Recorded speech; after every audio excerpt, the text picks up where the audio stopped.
Você trabalha, se esforça para não gastar à toa, evita fazer dívidas grandes, mas, mesmo assim, o dinheiro nunca sobra.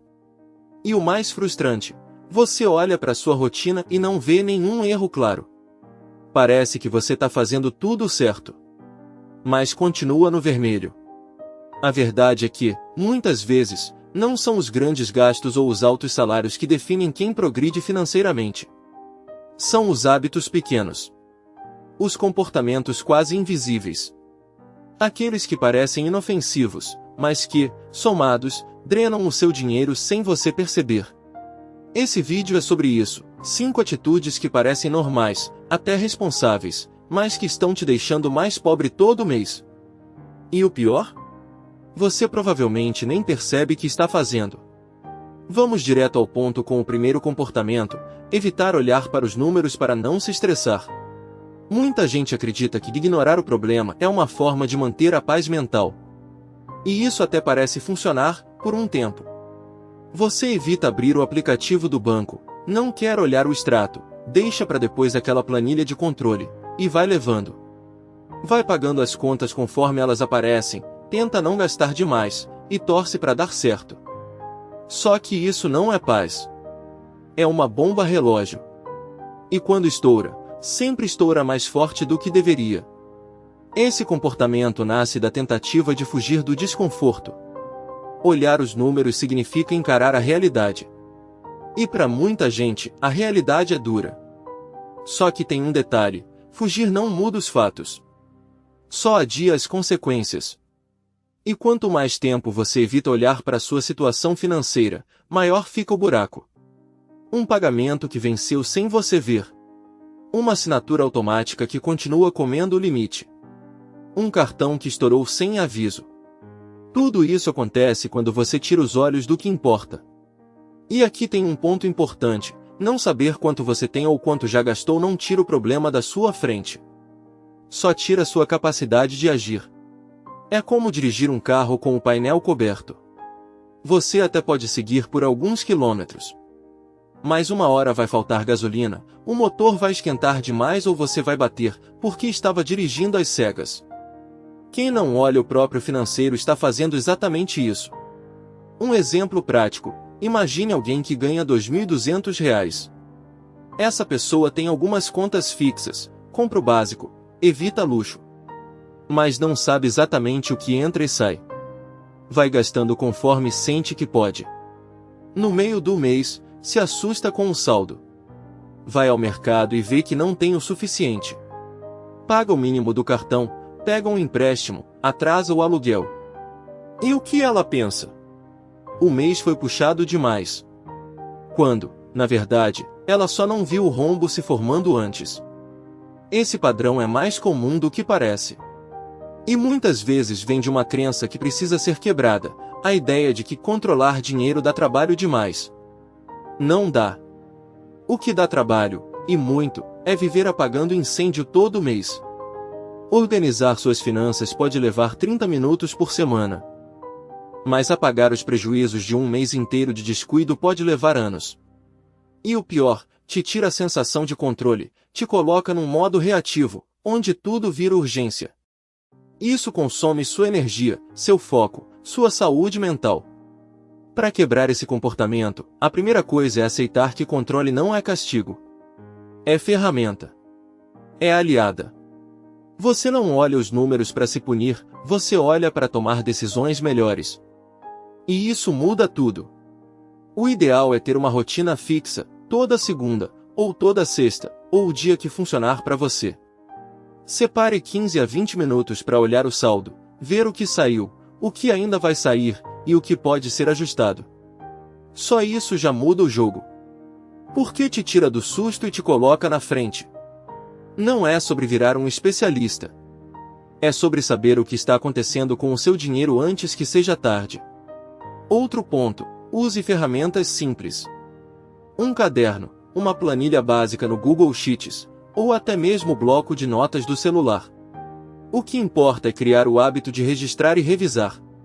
No início pode ser desconfortável, mas é como exercício físico: os primeiros dias doem, depois você sente falta quando não faz. E, Aos poucos, você começa a ver padrões. Você percebe onde gasta demais sem perceber, onde pode cortar sem dor, e onde vale a pena investir.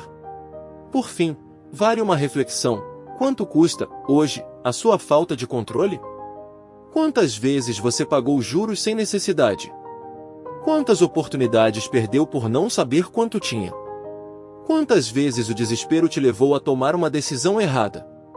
Se colocar tudo isso na ponta do lápis, vai perceber que olhar os números é mais barato, e muito mais inteligente, do que fugir deles. Então, se você quer sair do vermelho, o primeiro passo é parar de adiar esse confronto. Porque só quem encara o problema de frente consegue vencê-lo. Vamos agora para o segundo comportamento que parece prudente, mas sabota qualquer progresso: viver no modo só o que cabe no bolso, sem planejamento, sem estratégia e sem meta. Muita gente acredita que gastar apenas o que dá já é um sinal de controle financeiro. E sim, é um começo. Mas não é suficiente. Porque viver sempre no "o que dá para fazer esse mês" é o mesmo que andar em círculos. Você não avança. Você sobrevive. E isso te mantém preso. Esse padrão é muito comum entre pessoas que tiveram que aprender a lidar com pouco. Quem viveu com escassez ou passou por momentos difíceis costuma desenvolver uma habilidade de se virar. E isso, em situações emergenciais, é uma força. Mas quando vira o modo de vida permanente, vira limitação. A pessoa entra num ciclo onde só reage aos problemas. Nunca antecipa. Nunca planeja. Nunca constrói. Só apaga incêndio. Vamos a um exemplo prático. Imagine alguém que ganha R$ 2.000. Essa pessoa paga as contas fixas assim que o salário cai, depois vai gastando o que sobra em pequenas coisas do dia a dia. Não tem meta, não separa dinheiro para reserva, não tem prioridade clara. Só vai sentindo quanto ainda pode gastar, e tentando se virar até o final do mês. Resultado, no dia 20 já está sem nada. Às vezes, antes disso. E quando alguma coisa sai do normal, um remédio, uma conta de luz mais alta, um presente de última hora, pronto, aperto, cartão, endividamento. E esse ciclo se repete todo mês. O problema maior aqui não é a renda baixa, é a ausência de um plano. E quando não existe plano, tudo vira urgência. O dinheiro vai embora silenciosamente, sem que a pessoa perceba. Porque ela não tem clareza sobre o que está realmente fazendo com cada real. Ela não decide. Ela reage. E reagir o tempo todo custa caro. Outro efeito colateral desse comportamento é a falta de senso de progresso. Porque mesmo quando a pessoa consegue economizar um pouco, ela não sente evolução. Por quê? Porque não tem meta. E sem meta, não há motivação. Economizar por economizar não sustenta o hábito. Agora, economizar com um propósito, mesmo que pequeno, dá um senso de conquista. É isso que cria consistência. Você não precisa de muito para começar a planejar. Precisa de direção. Em vez de pensar quanto eu posso gastar este mês, mude a pergunta para o que eu quero resolver ou conquistar nos próximos 30 dias. Pode ser sair do rotativo, pagar uma dívida específica, juntar R$ 50 para a reserva, qualquer coisa que tire você do piloto automático. Com esse objetivo em mente, você começa a organizar o mês ao redor disso. E aí o dinheiro passa a ter função, não só destino. Uma boa estratégia é começar dividindo seu salário em blocos visuais. Algo como 50% para contas fixas, 30% para variáveis, como mercado, transporte, necessidades pessoais, 10% para dívidas e 10% para metas. Se não der para seguir exatamente esse modelo, adapte. Mas o importante é saber, com clareza, o que cada parte do seu dinheiro está fazendo. Porque sem isso, tudo se mistura. E quando tudo se mistura, você perde o controle sem perceber. Outro erro clássico de quem vive no "só o que dá" é não antecipar os custos do mês. Cada mês tem um comportamento. Tem meses com mais aniversários, com faturas maiores, com mais compromissos. Quando você vive no improviso, esses fatores te pegam de surpresa. Mas quando você olha o mês com antecedência, pega o calendário, lista os eventos, rever os boletos, você começa a prever o impacto e se preparar. Essa simples atitude já te coloca em vantagem. Porque quem antecipa, economiza. Quem se atrasa, paga juros. Muita gente acha que planejar é complicado. Mas, na prática, é libertador. Planejar não é sobre cortar tudo ou viver apertado. É sobre decidir. É sobre usar o pouco que você tem de forma estratégica. E isso faz toda a diferença. Com R$ 100 bem direcionados, você consegue evitar uma dívida. Com R$ 50 guardados, você compra paz na próxima emergência. Com R$ 30 reservados, você ganha fôlego para não cair no crédito. E tudo isso começa com uma simples decisão: parar de viver só no dá para pagar e começar a viver no isso me aproxima da meta. Se você chegou até aqui e se identificou com esse comportamento, aqui vai uma ação prática. Pegue papel e caneta, ou o celular, e escreva 3 coisas que você quer resolver financeiramente neste mês. Depois, liste quanto você pode dedicar a cada uma. Mesmo que seja pouco. Isso te tira do modo sobrevivência e te coloca no modo conquista. E é aí que começa a mudança de verdade. Porque quem vive no improviso gasta energia demais para resultados de menos. E quem tem clareza economiza tempo, dinheiro e estresse. O que está te segurando não é só a falta de renda. É a falta de um plano. E plano não é luxo, é sobrevivência inteligente. Vamos ao terceiro comportamento que parece uma boa ideia, mas que, no fim das contas, só piora a situação: tentar economizar cortando tudo que dá prazer. Muita gente acredita que ser responsável financeiramente significa abrir mão de tudo que não é essencial. E, no desespero de sair do vermelho, começa a cortar o cafezinho, o almoço com os amigos, a assinatura da plataforma de filmes ou até mesmo aquela pequena compra que traz alívio no meio do caos.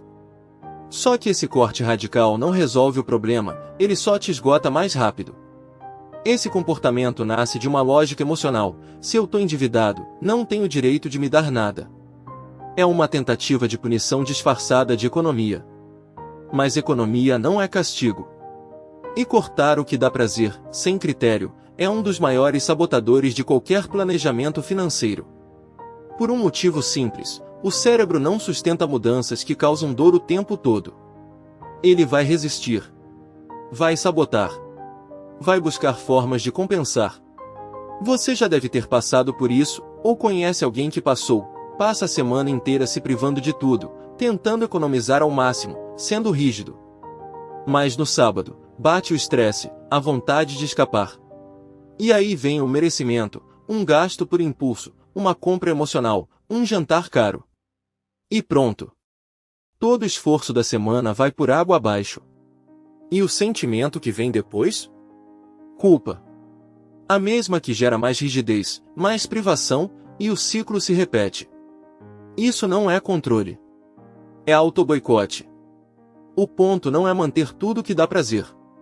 Mas sim, manter com critério. Com equilíbrio. Com consciência. Porque não é o cafezinho que te endivida. Não é o lanche da sexta-feira. É o conjunto de decisões inconscientes, desorganizadas, impulsivas. E quando você tenta resolver isso com cortes cegos, sem estratégia, você atinge sua energia emocional. E sem energia, você desiste. Vamos pensar em outro exemplo prático: alguém que decide zerar os gastos não essenciais. Corta o almoço fora, corta o transporte por app, cancela a academia, cancela a Netflix, para de tomar uma cerveja com os amigos. Tudo de uma vez. Por 2 semanas, até funciona. Depois, começa o estresse. O humor muda. A irritação aumenta. A produtividade cai. E o motivo é claro: a pessoa perdeu os pequenos pontos de descanso mental que sustentavam a rotina. O ideal, nesse cenário, não é cortar tudo. É escolher o que manter, e o que pode ser ajustado sem dor. A pergunta não deve ser: o que eu posso tirar? Mas sim, o que realmente me ajuda a seguir em frente? Talvez a academia seja um gasto essencial para a sua saúde mental. Talvez aquele almoço na rua uma vez por semana te salve da exaustão. Talvez o plano de streaming ajude a manter sua sanidade. Esses pequenos prazeres, quando pensados com clareza, são parte do seu combustível. E não vilões. Outro erro comum é cortar o que dá prazer e continuar com hábitos que drenam muito mais dinheiro, só porque parecem normais.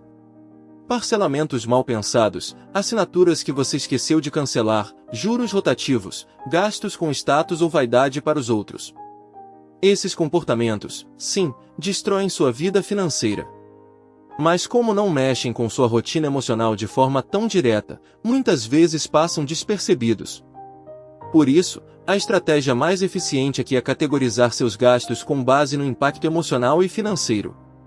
Pegue os últimos 30 dias do seu extrato e se pergunte: o que me gerou alívio ou alegria, e custou pouco? O que custou caro e não me trouxe nada? Quais gastos eu mantenho só por hábito ou conveniência? Esse tipo de análise te ajuda a cortar com inteligência, a manter o essencial para o seu equilíbrio emocional e a eliminar o que só ocupa espaço. Outro ponto poderoso: transformar prazer em planejamento. Exemplo: se você gosta de pedir comida uma vez por semana, já separe esse valor no início do mês. Não como exceção, mas como parte do seu plano. Isso te tira da culpa, te traz previsibilidade e mantém seu emocional estável. E um emocional estável é o que te permite sustentar mudanças por mais tempo. Se você sente que está no limite, mas não quer abrir mão de tudo, aqui vai um exercício simples: escolha um gasto de prazer por semana que você vai manter, mesmo que pequeno. Pode ser um chocolate, um passeio, um filme. E ao mesmo tempo, escolha um gasto inútil que você vai eliminar, aquele que te suga, mas não te traz retorno. Com isso, você equilibra corte e recompensa. E começa a sentir que está no controle, não na privação. Porque, no fim das contas, economia não é sobre sofrimento. É sobre inteligência emocional e estratégia. E quem aprende a equilibrar as duas coisas, sai do buraco sem se destruir no processo. Vamos agora para o quarto comportamento que parece inofensivo, mas tem um impacto devastador quando acumulado: ignorar pequenos parcelamentos. Aquela famosa mentalidade do é só R$ 30 por mês, dá tranquilo.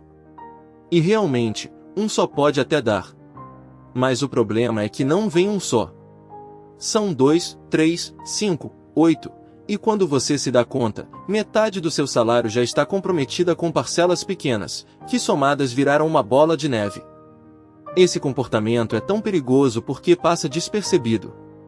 Diferente de uma dívida grande que assusta logo de cara, os parcelamentos pequenos entram sorrateiramente no orçamento. Eles não causam impacto imediato. E por isso, dão uma falsa sensação de controle. A pessoa continua comprando, continua parcelando, achando que ainda dá para encaixar. E enquanto isso, o orçamento vai ficando engessado, sem espaço para emergência, sem fôlego para o essencial. Vamos visualizar isso com um exemplo bem prático: uma pessoa que ganha R$ 2.500 por mês. Ela parcela um tênis de R$ 180 em 6x de R$ 30. Depois, um fone de ouvido em 10x de R$ 25.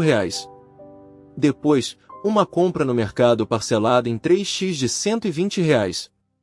Depois, uma assinatura parcelada em 12x de R$ 15. E mais uma blusa em 4x de R$ 20. Quando você soma tudo, já são mais de R$ 350 por mês saindo só de parcelamentos. E o pior, essa pessoa nem sente que está endividada, porque as parcelas são pequenas, não doem de uma vez só. O problema começa a doer de verdade quando algo sai do previsto. Um remédio, um conserto, uma conta a mais. E aí, como o salário já está amarrado em 10 parcelas, não sobra margem para reagir. A pessoa se vê forçada a usar cartão, cheque especial, ou simplesmente deixar alguma conta atrasar. E isso vira um efeito dominó. Não porque ela fez uma compra absurda, mas porque nunca percebeu que as pequenas estavam se acumulando. Outro ponto importante: cada parcela pequena que você faz, está comprando o seu futuro. Porque todo parcelamento é, na prática, uma dívida. É dinheiro que você ainda não tem, comprometido com algo que, muitas vezes, você já nem lembra daqui a 2 meses. O tênis desgasta. O fone some. A blusa nem serve mais. Mas a parcela segue lá, firme, tirando seu fôlego, travando seu salário. E mais, esses parcelamentos roubam sua liberdade. Porque a partir do momento em que boa parte do seu dinheiro já está comprometido antes mesmo de cair, você perde o poder de escolha. Não pode investir. Não pode poupar. Não pode aproveitar uma oportunidade. Não pode mudar de rumo. E tudo isso por causa de decisões impulsivas de R$20, R$30, R$40, feitas sem pensar. Se você se identificou com isso, aqui vão 2 ações práticas para virar esse jogo. Primeiro, faça um levantamento de todas as suas parcelas ativas. Pode ser no cartão, no carnê, em apps de loja. Escreva todas. Não importa se são R$12, R$20 ou R$100. Coloque tudo em uma planilha ou no papel, veja o total. Só isso já abre seus olhos para o tamanho do enrosco. Segundo, crie uma meta clara de não fazer novos parcelamentos nos próximos 90 dias. E sempre que surgir a vontade de comprar algo que não cabe à vista, pergunte: isso é tão urgente que vale me amarrar por mais meses? Se não for, espera. Planeja. Junta antes. Porque a liberdade de não ter dívidas pequenas vale mais do que qualquer compra feita na pressa. E se você quer dar um passo além, foque em quitar as menores parcelas ativas o mais rápido possível. Isso libera espaço no seu orçamento, dá sensação de vitória, e te motiva a continuar. Comece pela menor. Depois, a próxima. É o chamado efeito bola de neve ao contrário. Ao invés de acumular dívida, você acumula liberdade. Lembre-se, não é o valor que te afunda. É o volume. E o volume vem do descuido. Quando você assume o controle, quando passa a olhar cada parcelinha como um pedaço da sua liberdade, tudo muda.